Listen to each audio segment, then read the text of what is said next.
The excellent path for human beings. We can learn the course of humanity by using the body and mind as our scriptures, that is, to try and be aware while using the body and the mind. To study and watch, to know and see, by using the method of developing awareness as taught by Luangpor Teean Jidasubho, namely the rhythmic meditation of moving the arms, and the walking meditation.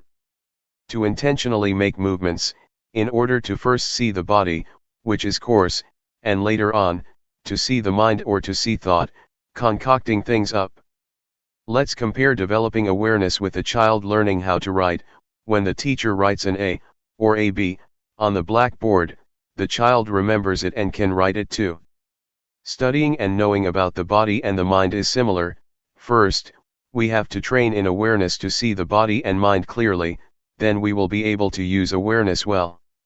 We practice the rhythmic and walking meditation, in order to clearly know with awareness the movements of the body. When we see the movements of the body clearly, we will see the mind clearly also. We don't have to go and look for the mind, but we depend on watching the movements of the body, which will automatically take us to the movements of the mind. Keep watching the body all the time, try and watch with intention, acknowledge the feeling that arises at the time the body is moving, for example while doing the rhythmic and walking meditation. In one day, one can know many, many times. While being aware of the movements of the body, sometimes there may be many things that delude one, for example thoughts that arise unintentionally. Usually this happens when we're doing our best to develop awareness. Take it to be a lesson, an experience that comes to teach us something, to come back again to the body and re-establish awareness with the movements of the body. Delusion teaches us to not be deluded. For people who are peaceful by nature, it is easy to be aware and to have sati sampajanya. The practice of meditation places much importance on awareness, and always feeling oneself, realizing one's actions, because sati sampajanya is able to change what is bad into good, and what is wrong into right.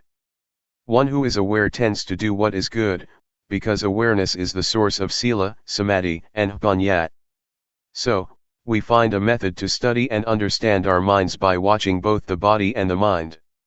When we are skilled at watching the body and mind with awareness, and we clearly understand the body and the mind, we will know what merit and evil is, and what religion means. We will come into contact with virtue, firmness of mind and wisdom. We don't just think about it, we experience it. This is a law of nature. Therefore, make effort to always watch and see the body, knowing and seeing it through the mind contacting it. It is just like a teacher writing something on the blackboard for the students to see. First we have to make an effort to watch. Determine to watch until you won't forget. Before, the A and the B were on the blackboard, but now, we contact the A and the B in our minds because we've paid attention. Watching the body and mind with sati compares with a computer that records information. When we put information in our minds by regularly training in watching and seeing, we evolve. This makes us see the body and mind as it really is. Understanding and knowledge about our bodies and minds will arise until the course of humanity is finished. This is called realization. Realization compares to stepping out of the darkness. We see our own minds and we don't get caught up in various manifestations. We see physical and mental things for what they are. We see the nature of both the body and the mind, and we see what kind of physical and mental manifestations there are, for example, heat, cold, like and dislike. If we don't see clearly, we yield to nama and rupa and their conditions, and we are under the power of proliferating thoughts. But when we are fully aware, we escape from that power. It is like solving a mathematical problem. One is able to do it when there is nothing hindering the mind. So, to come to understand the body and the mind is like finishing the basic course completely. Before, we used to be caught up with the conditions of mind.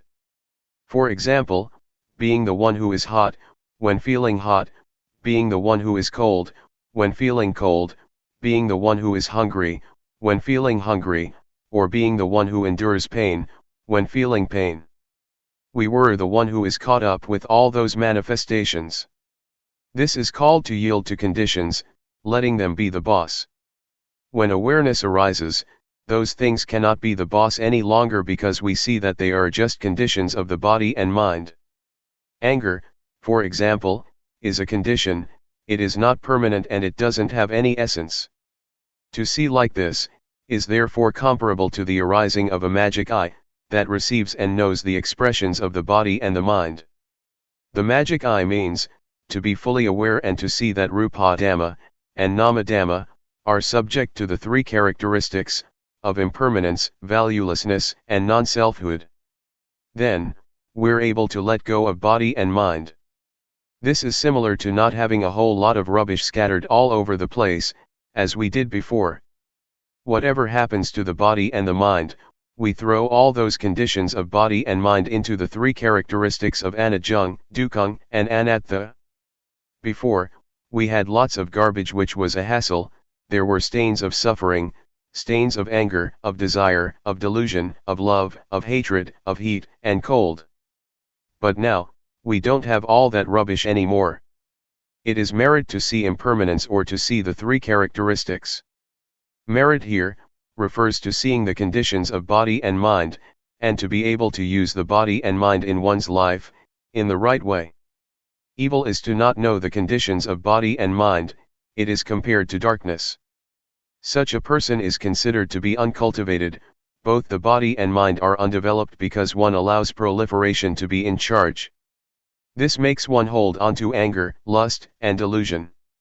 Sometimes one lets anger be there for several days.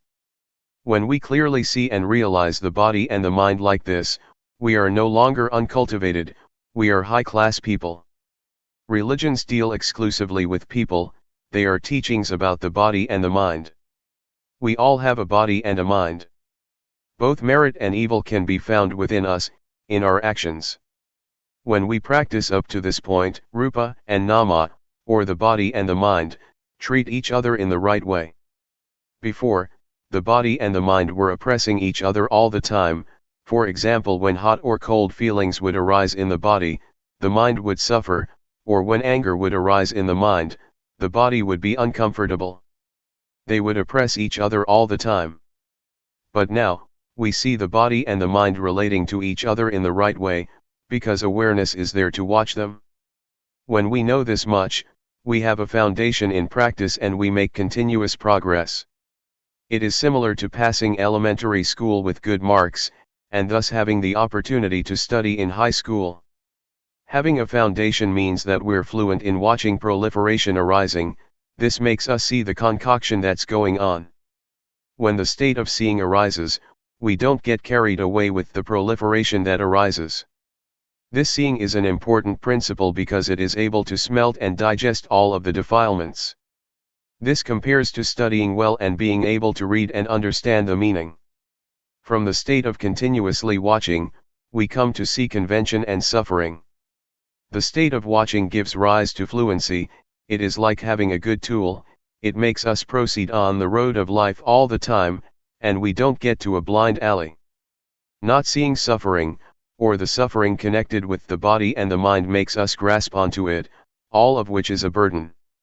When we see clearly, some types of suffering drop off immediately because we see the world as being full of convention, some of it are material things, others are mental.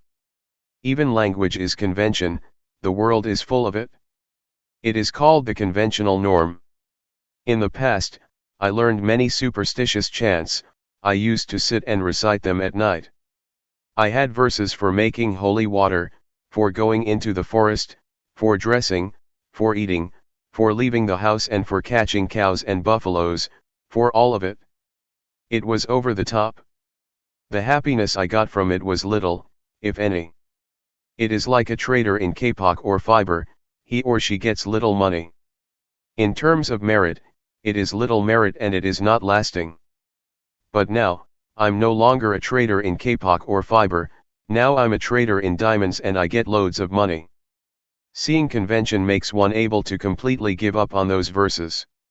For example, the chants about the 108 virtuous qualities of the Buddha, belief in various ceremonies, invulnerability verses, which one has to recite until one feels that one becomes big and one's skin becomes tough. These things I have completely discarded. Instead, lightness of body and mind arose. I realized what convention is. Whatever somebody does, I understand it, whoever does right or wrong, I know. When I fell into the well of knowledge, I saw all things in the world as being full of objective matter, ultimate meaning, and changing conditions. I saw that all things have causes and are conditioned. For example, I saw that sometimes an object can be supposed as good, as bad, as likable, or as not likable. Ordinary people assume words like love, hate, like, dislike, beautiful, ugly, they take this person to be good and that person to be not good. This is all quite ordinary, but it makes one not free in seeing. This is called, knowing convention, the norm, and ultimate meaning. On knowing these things the mind is set free because the state of seeing clearly has arisen. Falling in the well of knowledge means to know in all postures and all movements, one knows while walking, while sitting, while seeing, while hearing, etc. This is called the arising of wisdom knowledge. It leads us out of the various problems. Seeing clearly supports our continuous progress, one comes to know what virtue is, what firmness of mind is, what wisdom is. One really makes contact with merit, it is not like before when we just had ideas about it. I can assure you that the mind that really experiences merit, doesn't fall in hell, is not a hungry ghost and is not a thick-headed demon because one knows what is right and wrong. To experience merit is therefore useful. To come into contact with evil teaches one to let go of it. It is similar to having stepped on a thorn. When we see thorns, we don't step on them as before. So, really making contact with merit is for the extinguishing of suffering, for peace, and for liberation. When we stay with virtue, we experience virtue, there is normality in both the body and the mind, the body is in its normal state and the mind is in order, the mind doesn't go up and down, it doesn't run wild. The state of normality of the body and mind is virtue, firmness of mind, and wisdom, thorough understanding, arising, which keeps purifying the mind and sets it free. Knowing the causes and conditions makes one not stupid, not deluded, and one is able to contact sila, samadhi, panya. This is called the training in virtue, it is the virtue that arises from the path of practice. The state of watching and then seeing, and having seen, not being caught up, is the genuine path to overcome suffering. When one watches continuously, the mind will be purified, it is the living of the spiritual life. This is the way to come in touch with virtue. Always stay with this state, it is the training in sila. It is the virtue that melts and eats up the corruptions of mind, and one is able to let go of evil, do what is good and purify the mind. It can be taken that the training in virtue is really advantageous. It is not the kind of virtue that one recites in a ceremony. Right now, in carrying on with one's life, one can find virtue. One is then someone with real virtue. Sila makes the body, speech, and mind normal. At this stage, we have really become a human being, and really closed the door to hell and the evil destinations, because we know the path, we know virtue, firmness of mind and wisdom through experience. It is not knowing through memory, thinking or figuring things out. Rather, we meet and see, we experience sila, samadhi and panya, we experience the noble path and the spiritual life, brahmacharya, which is purity.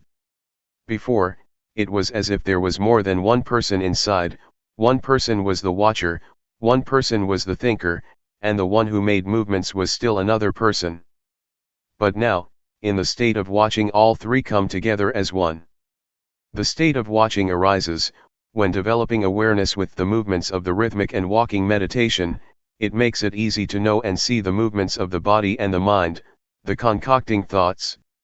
In the past, proliferation would control us completely, and that would give rise to sleepiness, restlessness, doubts, etc.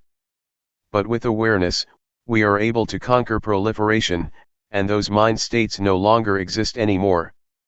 This compares to traveling on a highway. When we pass this town and that village, where do we get to and what is it like beyond there?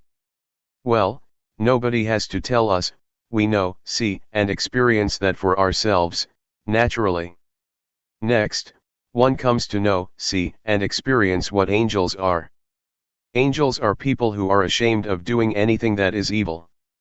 They don't dare to think evil thoughts, speak evil words, or do evil things. Before, I used to understand that angels were up in the clouds. I thought that there was a heaven up there. It's all right to believe that, but those angels cannot help us. The kind of angels that arise within us refer to having a sense of shame of wrongdoing. One doesn't dare to think, speak, or act in evil ways. One doesn't even dare to think. This is what angels are. Angels are within us, so we don't have to bow to them, we don't have to pray to them. I had never thought like this or known like this, and so I would like people to study and come to know it, to practice with it. One day, as I was doing walking meditation, I thought to myself, this person probably doesn't know, that person probably doesn't know. I thought about my parents, my relatives. I wanted them to do walking meditation, I wanted them to sit down and build up awareness. I thought with loving kindness and compassion, I wanted to help them. Walking on the excellent path makes us go beyond being a man or a woman, being a hungry ghost, a demon, or a devil. One becomes a human being, one who has a superior mind. Someone with virtue, who lives one's life according to the noble path. One abandons what is evil and does what is wholesome. One's mind is like that of the gods. One knows merit and evil, and one genuinely understands Buddhism. This is what the excellent path leads us to see and understand. Religion exists in people's very hearts if those people refrain from evil, perform only good actions, and their virtue is pure.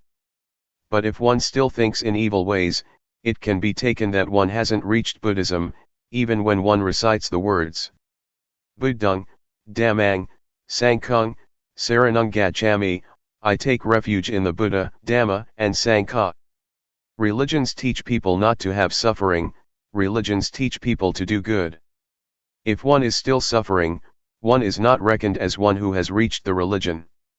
One's life might become blemished, it might go downhill. When we arrive at religion, we relinquish evil and do only what is right. This compares to someone who does certain things, until he or she makes a living with it and is stable in it. He or she is able to depend on it, in order to live his or her life. This is how we experience things. The state of watching and then seeing, and when seeing, not being caught up, is the most concise action. It is like the Dhamma is really in our fist, we don't have to do a lot. Before, I was in a mess, I clung to ceremonies, clung to others and believed in rituals. I was even afraid of my own thoughts, because with thoughts come doubt, fear, love, and hate. But when full awareness arose, I wasn't like that anymore because I determined to only just watch. It was as if my life came down to just doing that much. Studying and practicing until one reaches the state of watching and seeing, and not getting caught up, is the point of completeness, the point where all things come together. It is the diamond of the Dhamma, because one is able to smelt the fetters, 10 deep-rooted and subconscious tendencies in the mind. Seeing Rupa and Nama, seeing suffering, seeing convention and seeing the mind proliferating, gradually diminishes the ego. The mind gradually turns into one of a human being, which means that there is morality as a refuge. The way to hell and the bad destinations is closed off, because one refrains from evil, only does what is good and really makes the mind pure. The door of the truth is opened, the mind is free because one can destroy the ego. One abandons the first 3 fetters, namely, personality view, doubt, and attachment to precepts and practices. At this point, the mind changes and comes to see and understand. Before, it was as if the ego was hiding by the door. But now, the watcher keeps a watch over the door. As soon as the ego appears, it is discovered and the ego falls apart because it can't endure verification. It could be compared to a tree that has fruit. As soon as one shakes it a bit, some fruits will fall down. And in the same way, greed, hatred, and delusion, and those three fetters that are deeply instinctive and are conditions, that arise from the body and the mind, drop off and disappear. The mind that changes into a noble one, is the superior mind that is able to destroy the ego. When one experiences this, the ego drops off and is finished with. It is as if wholesomeness and unwholesomeness, or dirtiness and cleanliness are separated. Being a noble one is to have this kind of excellent mind. This is how the mind changes. It is not a matter of changing clothes, or changing one's words. It is not a matter of ordaining, using this or that ceremony. That is just convention, that is being a monk through convention. But when one is a noble individual, one is far removed from suffering and defilement. Suffering and defilement are the enemies of life. The ego with its attachment is an enemy of life, because wherever there is ego, it is like having stains of losing, of winning, of happiness, of suffering, of getting, of losing, etc. When one can relinquish the ego, it is like having a dilapidated car that gets fixed up, and restored to its normal condition. The body and the mind are the same. The path of Dhamma takes us to this point.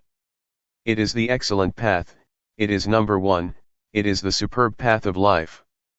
When reaching this point, one experiences what it is to be a noble one. The mind that makes this shift, is a diamond of Dhamma, it is the doorway to truth. As we chant in the evenings, the Sangha that is born from the good Dhamma, is endowed with such virtuous qualities as practicing well.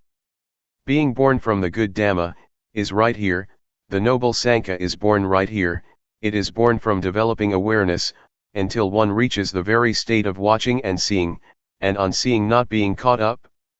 This state of watching is the path, it is the spiritual life. If one compares it with a road, it is a smooth highway.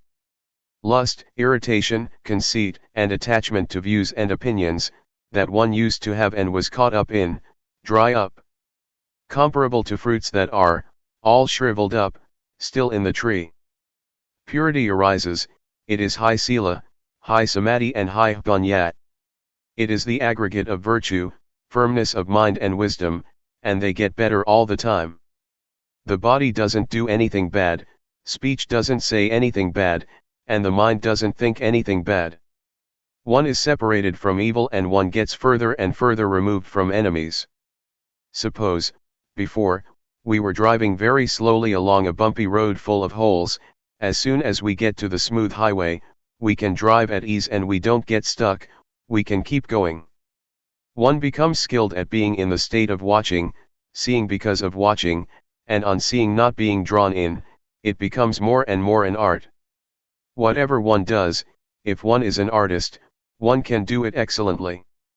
For example, a painter who uses just a single pen or a single brush. He or she is able to fluently produce an image of a mountain. It is a magical thing that improves continuously.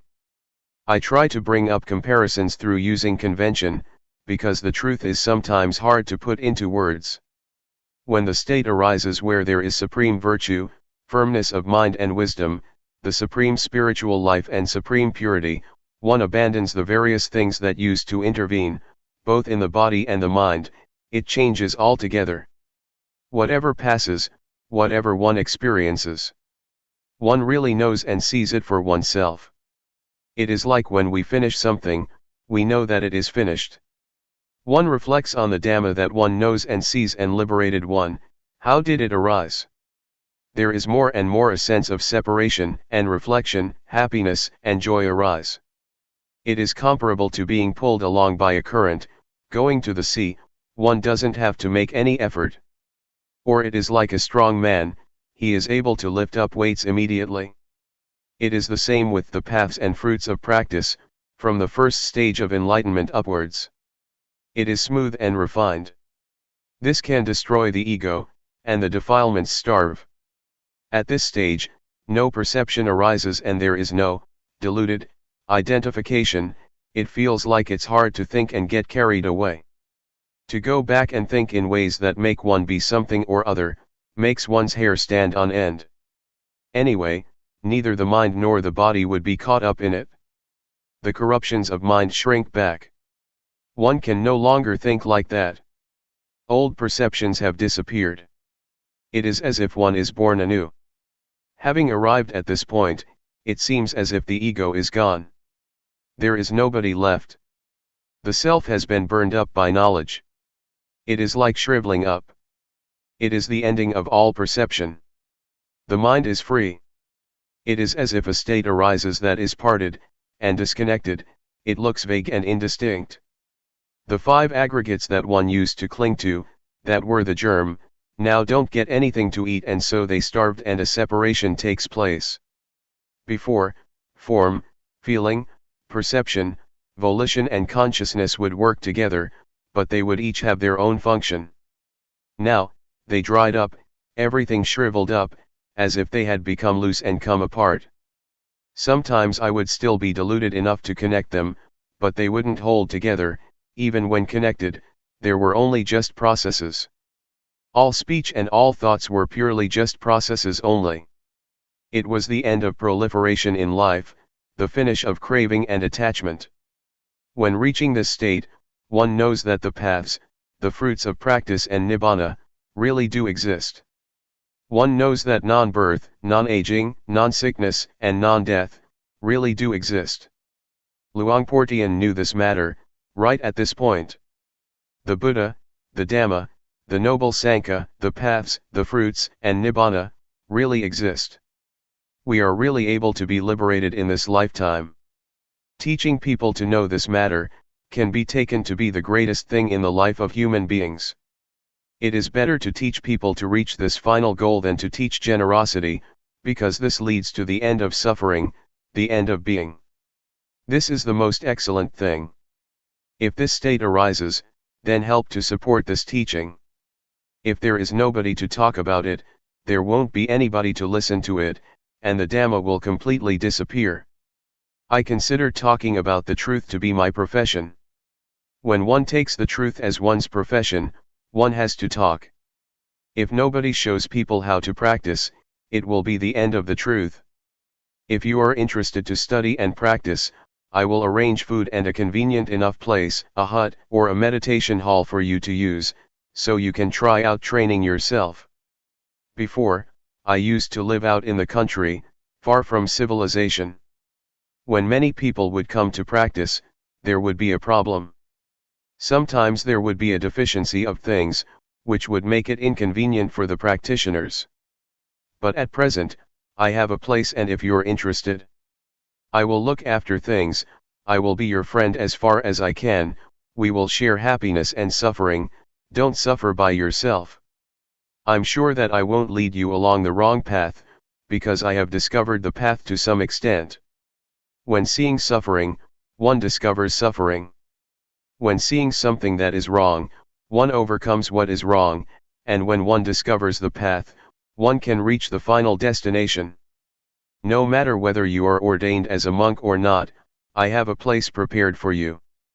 If you have suffering, don't do anything else. I really have found the way out. It is the number one way.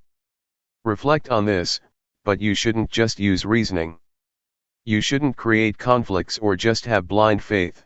Don't be averse to anything. These words are just words. Once they have been received, they might disappear, but if you're interested, try out to practice. If you read these words and immediately confidence arises, it is not right. First, practice. If, having practiced, results arise, then be confident. If, having practiced, there are no results, then find another method.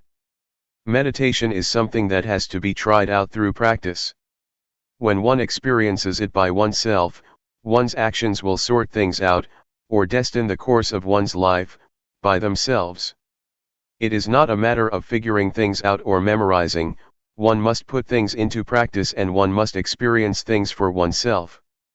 Being aware is to develop the four foundations of awareness. Anybody who turns up the hand or makes other movements, and is aware of it, is practicing in the right way, because awareness is the sprout of enlightenment, that is, it makes wisdom spring up. One must start up from this point of making use of movements. It really is the birthplace of the four foundations of awareness. This really is the excellent path. It is called, Agamagko Visuddhya, the excellent path for purification. Buddha arises from building up a lot of awareness. One has to do that oneself and practice oneself. The method of developing awareness, as Luangpor Teean teaches, is really up to date. The more diligent one is in building up awareness, the more one knows, sees, and understands one's life. Awareness is with us all, as long as we have a body and a mind. To have awareness is the treasure of a human being. It is the same for all of us, without exception. No matter what country you live in, what nationality you may have, or what language you may speak. Be aware, just raising the arm, feeling it, is already good enough. Guidance to train oneself. We must use our lives to train ourselves diligently. We must take ourselves to the ultimate and final goal. This is called an excellent life. If we don't train ourselves, it is easy to get involved in things. For example, if there is suffering, we suffer until we die. So we have to train diligently in order to overcome doubt, worry, sadness, anger, desire, delusion, etc. This is called following a good example. The characteristics of our thoughts are the same, they don't differ much. Whatever one is familiar with, one thinks about that, following our disposition and character. The environment has an influence on our lives. For example, someone is born in a good family but the environment is no good, and it gives that person information that is no good. The result is that that person receives bad information. A bad past leads life to delusion and bad actions. This is a law of nature. There are certain states of mind that we shouldn't surrender to, such as doubt and worry, because we still have a way out. Try to reflect on the examples that good people set. The Buddha, for instance, he is the founder of a religion, the enlightened one, the one who clearly understands the world. We should study his example, so that we will understand why the Buddha, the Dhamma, the Sangha, religion, merit, heaven, and Nibbana, really do exist. If we still have doubt about this, it means that we still have suffering. We must understand these matters clearly and go beyond doubt. If one still tries to figure these things out, still doubts and worries, one still suffers. These things should be understood clearly and doubt should be done with, because there are teachers that can teach us how to know and see these things. In the past, I heard that Luangpor Teean Jidasubho was a teacher who taught how to clearly understand merit and evil, heaven and hell, and the paths and fruits of practice. Since I had doubts about practice, I went to study with him. When I first set out to practice, I still held on to views and opinions, and didn't accept certain things that Luangpor taught. I would use reasoning to contradict his teachings, and consequently like and dislike would arise. These things are hindrances that prevent knowledge and understanding from arising in practice. Therefore, when a teacher gives advice, one should first study and try it out through practice. Luangpor Teean taught me to develop awareness, which I had never come across or seen before. He taught me to have sati, and to be diligent in building up lots of awareness. Awareness, as I had learned it as a child, and at the time that I was studying the Dhamma, meant to recollect. I had trained in awareness with other methods, for example the kind of meditation where one sits with eyes closed and recites a mantra, in order to make the mind peaceful. I used to do it that way. Everybody seemed to be teaching like that, to sit with the back so straight that one starts to sweat and one gets backaches. Some people are very serious and force themselves. That's the way that I used to do it. I trained in this until the mind became peaceful, and happiness arose which was pleasant. When I trained with Luangpor Teean, he taught me to be aware and not to go for peacefulness. He taught not to control thoughts but to just know indifferently, which was certainly a strange way of teaching. Before I could catch the awareness in practicing, there were definitely many things that snared me. Sometimes, I fell back to my old practices, and as soon as I would raise my arms to do the rhythmic meditation, I would go back to being peaceful and stay with happiness, because that was more convenient than diligently knowing. An old man of over 70 practiced together with us. He advised me not to just sit there being peaceful, because that is not useful at all, but rather, to be diligent in building up the quality of knowing, to be aware while making movements. He kept guiding and looking after me. In the end I asked myself, what's the point of being fooled by thoughts? That's just an old habit. Let's train and be diligent in building up the quality of knowing. One has to control oneself by determining that, if I get lost in proliferating thoughts, I will try to be aware by making use of objects to know, such as movements of the hands. As soon as one turns up the hand, one really feels it, one really sees it by oneself. Whenever the hands move, one is aware. When one can catch the feeling of moving more and more often, proliferation gradually diminishes. In this way, I got a foundation and really saw results. Previously, I used to think about the future and the past, but now concoction would stop on seeing thought, and I would stay with the present, stay with the movements. One really knows the movement of turning up the hand, one doesn't have to wait for even a second. One knows again and again, one really knows many times. When there is truly a lot of knowing, one becomes diligent in building up the quality of knowing continuously, just as when one keeps diligently working and gets lots of work done.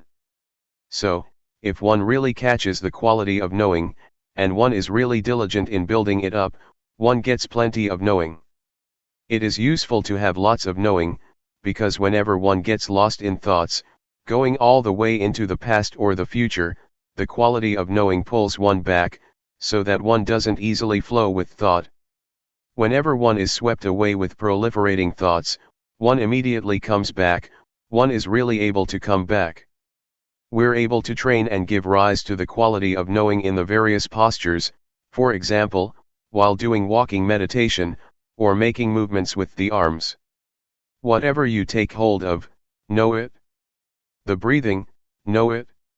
Just have only this quality of knowing, and you will have a foundation. Before, I used to stay with the breathing. I would recite a mantra and seek peace, I would force myself to be peaceful. It is useful to practice like that because one gets peaceful and understands what peace is.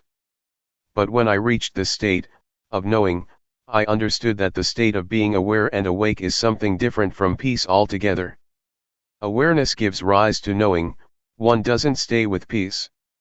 When we blink our eyes, we can know, when we swallow saliva, we can know, moving a finger, we can know, breathing, we can know. Whenever we touch something, we can know. These are examples. Therefore, creating this quality of knowing is a kind of art. It can be created in all postures and movements. All it takes is that one puts forth effort to know what's happening within one's body. It is comparable to having a set of tools that one uses to build up lots and lots of knowing. If one does it in the right way, diligence arises. There is an old saying that says that it is as easy as rolling a boulder downhill. But if one doesn't do it in the right way, it is as hard as rolling a boulder uphill. When one does it right, one gets a foundation and one becomes diligent to practice and build up awareness, without anybody having to tell one tells oneself and creates plenty of knowing.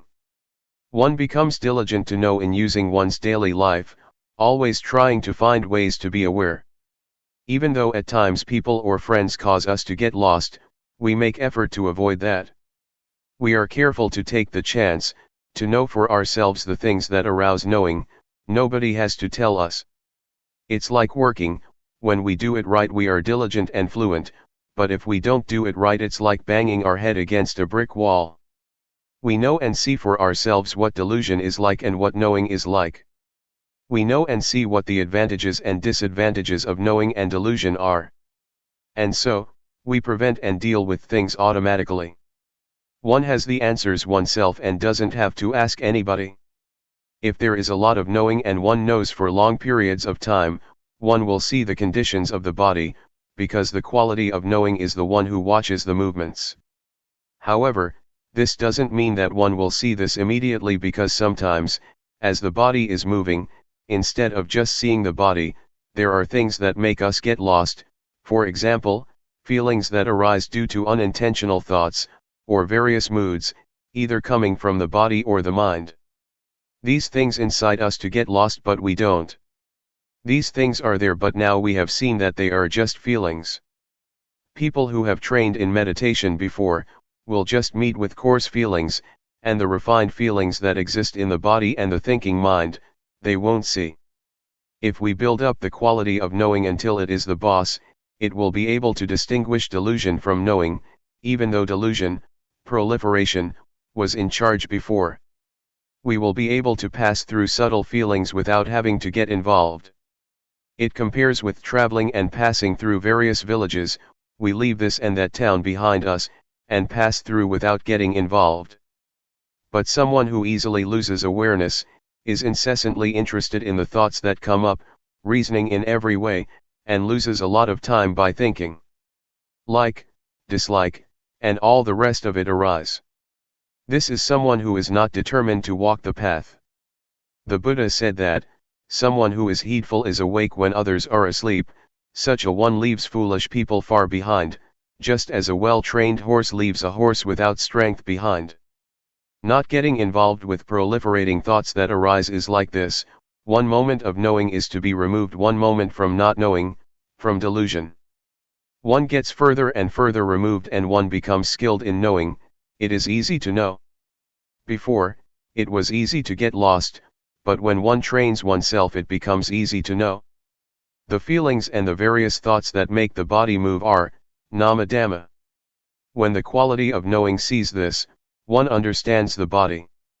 Before, the quality of knowing wasn't there yet, and one had not yet discovered that it is thought that orders the body around.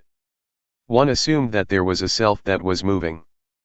But when one understands rupa and nama, one understands that rupa is something solid, composed of many things. One knows heat, cold, hunger, and pain, because of rupa. Nama is the mind, feelings and thoughts. It receives and knows all kinds of things. There are innumerable conditions that arise together with the mind. Anger, worry, desire, and delusion are some examples of coarse ones. They make the mind run wild and it takes them to be self. Actually, they are not self, but one doesn't know that they are conditions of mind, and so one acts following them, until those various conditions give rise to a sense of self, of me, being like that. But when the knowing watches and sees them, one understands that they are only just conditionings of the mind, and one can let go. To sum up, the body that is alive is a lump that consists of two things, namely, rupa and nama. At this point one knows how to separate rupa from nama. And so one clearly realizes the relationship between rupa and nama. This may be called the arising of insight knowledge. It is a really clear realization. Reality doesn't deceive. This point can be taken as a universal standard. Teachers cannot deceive disciples, and disciples cannot deceive teachers about it. Whoever comes to this stage, no matter what nationality one has, or language one speaks, one will see like this. Having seen it, there is no more problem, no more doubt. One abandons and puts things down, right there. When we have our eyes open we can see all sorts of things. For example, we see that this is a rock, that is a tree, and that is a snake creeping over there. It's good to see. If we don't see it's dangerous, but when we see, we're safe. But seeing with the eyes can still be deceptive because it is not a realization. Realizations don't deceive, rather, they set one free. There is security in realizations. To see is to make an end of one's burden. When the quality of knowing sees rupa as a lump of suffering, It creates the feeling of having pity on the body, because the body doesn't know anything, it just does its duty. It gives us signals of what is dangerous, for example, heat and cold, so that we can do something about it. We didn't see this before, and so we thought that I am hot and I am cold. But now we see Rupa and so we know how to solve the problem. The body is suffering already as it is just a lump of suffering. One has to breathe, has to swallow saliva, has to blink the eyes, has to stand, has to lie down, has to eat, has to go to the toilet, etc. When we give it more work to do, such as smoking cigarettes, it is a burden for Rupa, we make it suffer even more. The mind is the same. When we're angry, we give the body suffering. This is oppression that works from both sides, from the side of the body as well as from the side of the mind. This kind of relationship between the body and the mind is not appropriate at all. When there is the knowing, or the state of watching, peace arises. And Rupa and Nama relate to each other in the right way. Before, I used to think that I didn't have suffering, because I didn't do anything bad, that was because I didn't know what suffering was. Whoever thinks like this can be taken to be crazy, crazy with self. So, in the past, I didn't understand myself. Likewise, having or being anything, as well believing one's own thinking, is dangerous because one understands that to think like that is good, and one doesn't see that there is any problem to be solved, one assumes that things are like this or like that. One knows through thought, one is through thought, one sees through thought, and one gets and attains through thought, when one is not in contact with the present. When we're faced with facts that contradict what we thought, we don't have a way out of suffering or out of our ideas, constructed in the past. If one knows the suffering of Rupa and Nama, one will understand that they are really lumps of suffering. Pain and sickness are conditions of the body, this is called the disease of the body. Anger, for example, is a condition of the mind, this is called the disease of the mind. When we don't know this, we cling to all kinds of things and create suffering in the mind, such as love, hatred, anger, desire, and delusion. When we wake up from the disease of body and mind, we see the suffering of Rupa and Nama. It is as if this quality of knowing opens the door, and we can see through. The knowing is like an eye. Before, we had our eyes closed and didn't see, there was only just getting caught up with all sorts of conditions. But now, the quality of seeing arises because there is knowing. This is called training oneself. This is the way that I have trained myself. It is really the guideline for people. It makes one see the convention of body and mind, for instance fame, possessions, money, children, husband, wife, land, etc. The world is full of physical and mental objects that are convention, inside as well as outside. One sees this penetratingly. It is as if the power of wisdom knowledge sees that these things are conventions of Rupa and Nama, diseases of Rupa and Nama, Rupa Dhamma and Nama Dhamma.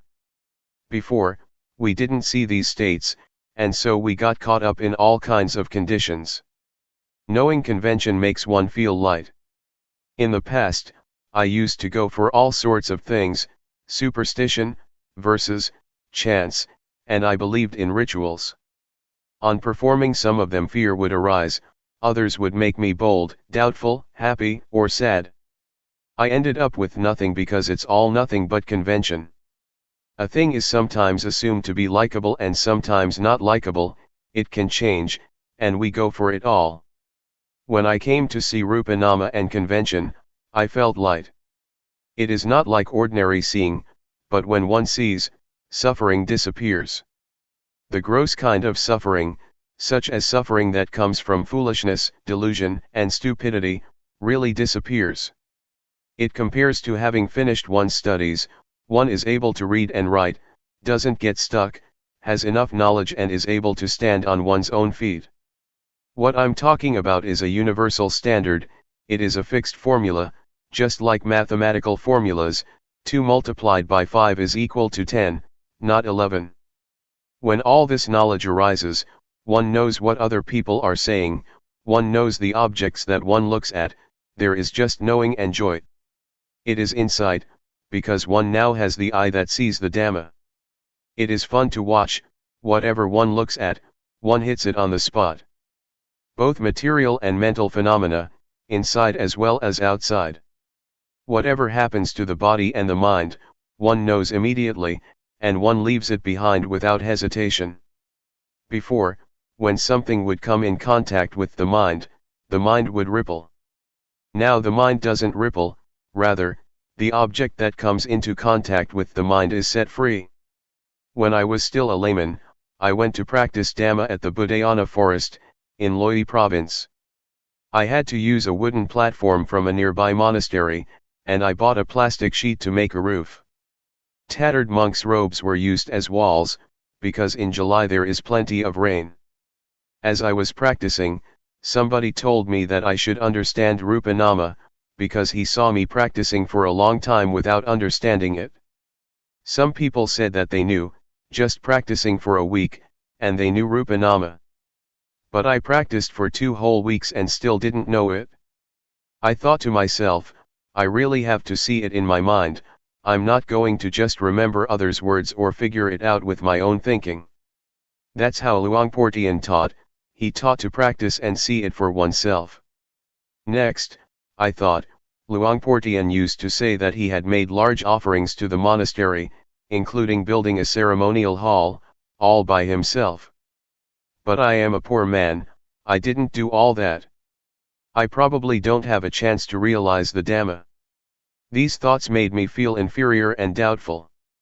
Then I thought, but I've done some good things, maybe not as much as him, but I've made merit, built a monk's hut, and I am not a bad person, I don't have any stains of wickedness. I've always been virtuous because my parents are Buddhists and taught me to do what is good, and that's what I've been doing all the time. Especially when I studied superstition, I had to keep precepts, I couldn't gamble. My character was like this. Reflecting like this, made me a bit proud of my past because I was not an evil person, but why didn't I know the Dhamma? I asked Luangpor Teean, are there any practitioners who don't get any knowledge after having practiced? Luangpor Teean said, that has never happened. It seems that I am the first one, because after 2 weeks I still don't know anything, I remarked. Luangpor Teean walked up to me and grabbed my hand. I said, you have made merit and made offerings, but I have never done as much of that as you, I guess I don't have the merit to know. He answered, never mind, don't worry. Are you practicing sincerely? I said, I really am, Luangpor. Luangpor Teean said, practice here for 1 month. How much money do you get for 1 month's work? I answered, I get 1,000 baht a month. In those days I was a hired hand, making doors and windows for houses. This was building work, skilled labor, and I would get at least 1,000 baht a month. Next he said, if you practice for 1 month and you don't get any knowledge, I will give you 1,000 baht, I really promise you that. But you have to practice sincerely. From then on, I was energized in practicing. Practicing in those days, I would sometimes get lost in criticizing certain monks, thinking that they didn't have the same virtue as me, because I saw them playing and joking. Sometimes, they told me to go and look for bamboo shoots or to climb a tree and collect fruits. I asked myself, is this called practicing Dhamma? It made me think about leaving. But having reprimanded them in my mind, I no longer looked at others. Instead, I only watched and listened to Luangpor Teean. I didn't pay attention to others and create a mess and a burden for myself. So, I made a firm resolution to build up awareness, to build up sati. After practicing Dhamma for less than 20 days, I had an experience and lots of knowledge arose. When practicing in the right way, it becomes as easy as rolling a boulder downhill. But when doing it wrong, it is like rolling it uphill. Doing it in the wrong way is just a burden, there are many things that one doesn't like, and then one goes and thinks about them. One is thinking, reasoning, liking and disliking like a madman, and this makes one not attain the Dhamma. Building up the quality of knowing, or awareness, is not something one can think up, rather, one has to practice in order to know. In the past I had been an occult healer, and had verses and chants. When I built up the quality of knowing, that stuff just dropped off. I didn't do anything about it, I wasn't the slightest bit reluctant to give it up. There was no more foolishness, delusion, attachment to rituals, and playing around with witchcraft and sorcery in my mind, from that moment onwards. I used to think that I was a magician, able to heal the sick.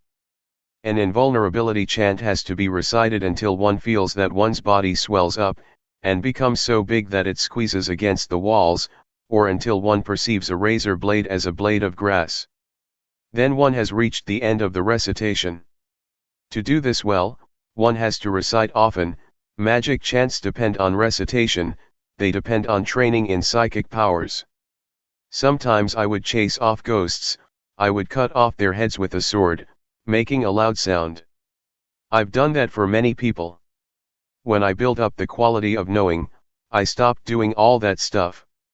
One day as I was practicing, Luangpor Teean came walking over and asked how I was doing. I answered him without being afraid of anything, I know Rupa Nama now. Luangpor Teean said, if you get understanding from practicing in this way, then do more of it. Try to keep up with thought, watching it.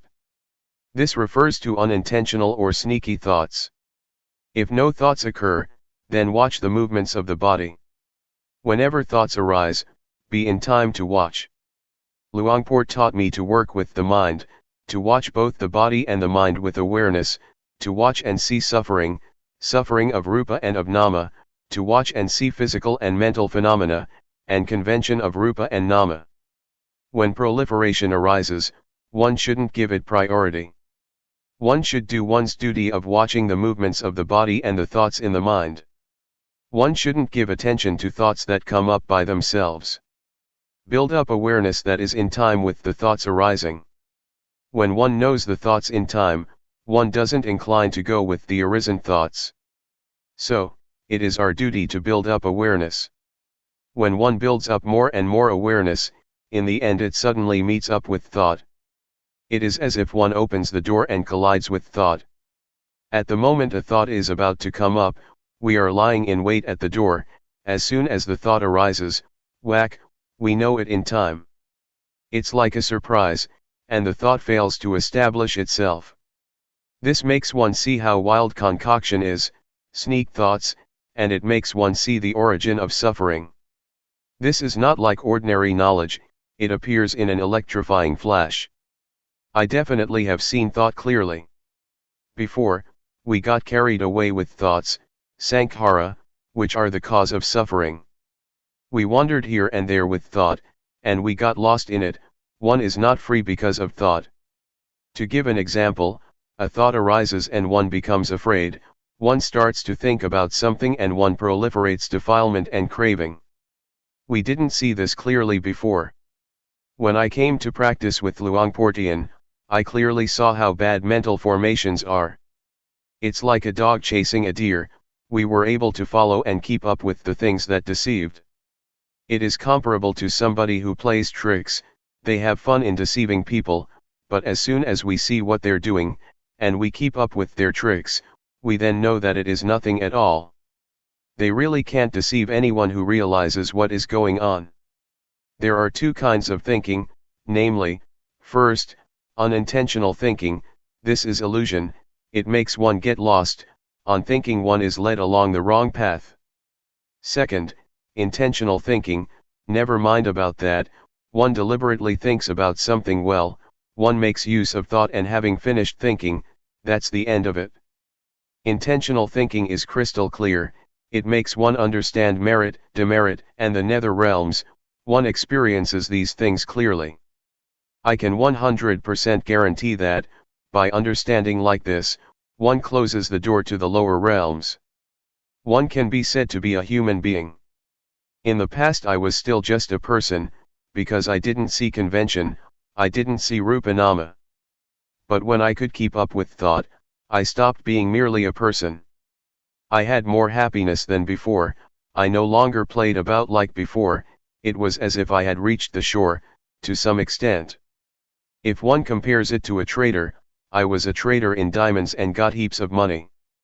Previously, I was like a trader in kapok or fiber crops. What a mess, what a hassle. And I got only a little money, a little happiness and a little merit. I thought I would get merit from others or from doing this or that, just mind stuff. There is a shift that takes place in the mind on seeing thought. To go and proliferate as before makes one's hair stand on end. To see thought helps one to behave differently than before. I really saw it crystal clear. To suddenly meet up with thought makes an end to coarse behavior. Everything that is unjust disappears. It is like bowling, the pins all tumble over, one after the other. Suffering is comparable to fruits up in a tree. When we shake the tree just a little, the fruits fall down, but not all of them. Foolishness, crude forms of suffering and anger, desire and delusion are affected, but not a lot, they are just shaken up a bit. Being a human being means to be someone with virtue. When there is virtue, there is normality, there is peace.